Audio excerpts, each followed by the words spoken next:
wabarakatuh. Alhamdulillah, alhamdulillahilladzi hadana lihada wa ma kunna linahtadiya laula an hadanallah. Asyhadu an la ilaha illallah wahdahu la syarika lah. Wa asyhadu anna Muhammadan abduhu wa rasuluhu amma ba'd.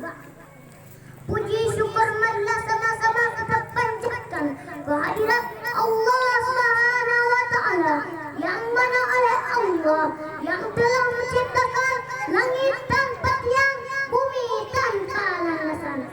Allah yang Maha Pengasih tak pilih kasih. Allah yang Maha Penyayang tak pandang sayang. Yang Allah pilih adalah ibu hati yang paling dalam. Salawat beserta salam marilah sama-sama kita sanjung sajikan kepada seorang pemuda buat jantung suaminya bulan kasih sayang Allah. Siapakah beliau? Beliau adalah the best man in the world, yaitu baginda Rasulullah sallallahu alaihi wasallam. Kata-kata keharusan saya yang saya hormati kepada Bapak Kecil Kampung Barayu dan aparat kampung semuanya. Dan yang saya hormati lagi kepada Pak Ishaq Abun selaku pimpinan Pondok Pesantren Bustanul Mu'alif.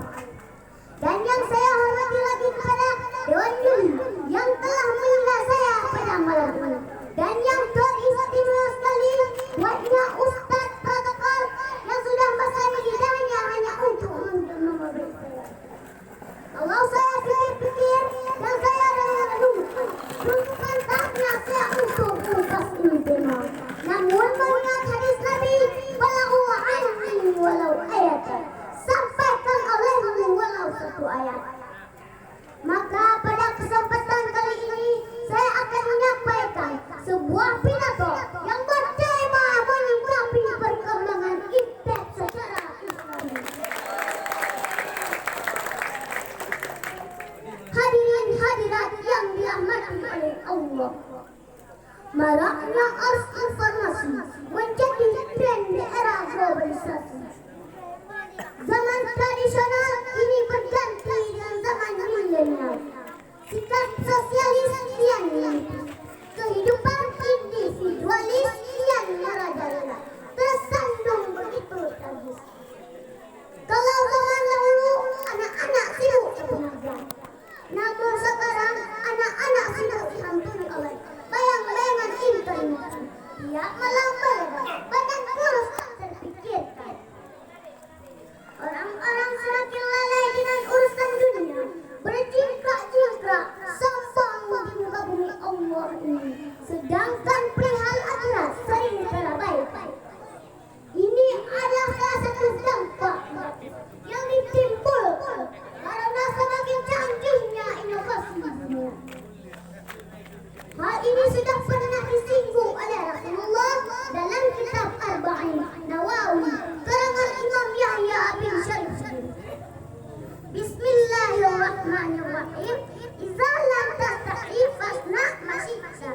Artinya, jika engkau tidak malu, berbuatlah semaumu. Hadis riwayat Bukhari.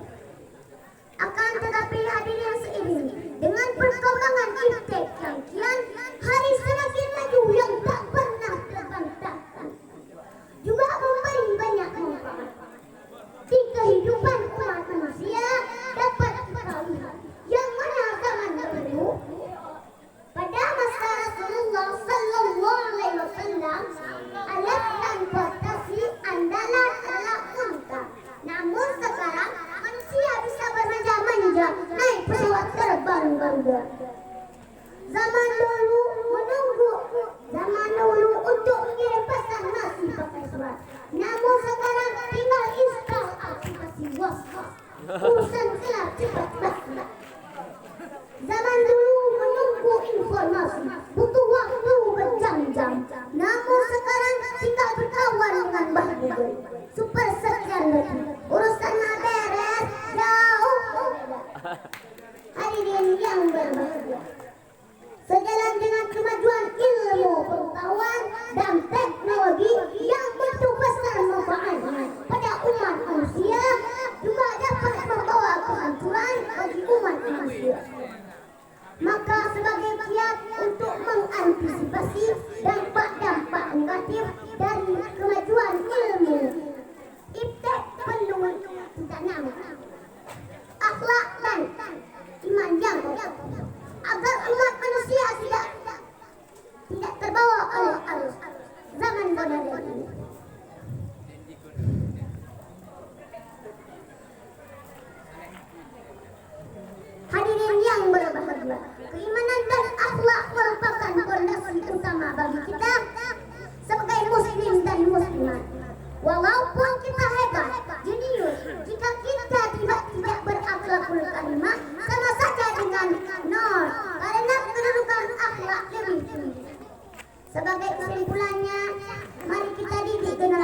penerus agar menjadi generasi yang berakhlak mulia. Cukup di sini dulu yang dapat saya sampaikan. Lebih dan kurang saya mohon maaf. Sebelum saya turun dari mimbar ini, saya akan menyampaikan sebuah perbuatan. Kau capi awe, anak sabe mencapi sana. Carang-carang lan anak SP, anak sabe mencapi SMA. Assalamualaikum warahmatullahi wabarakatuh. Waalaikumsalam warahmatullahi wabarakatuh.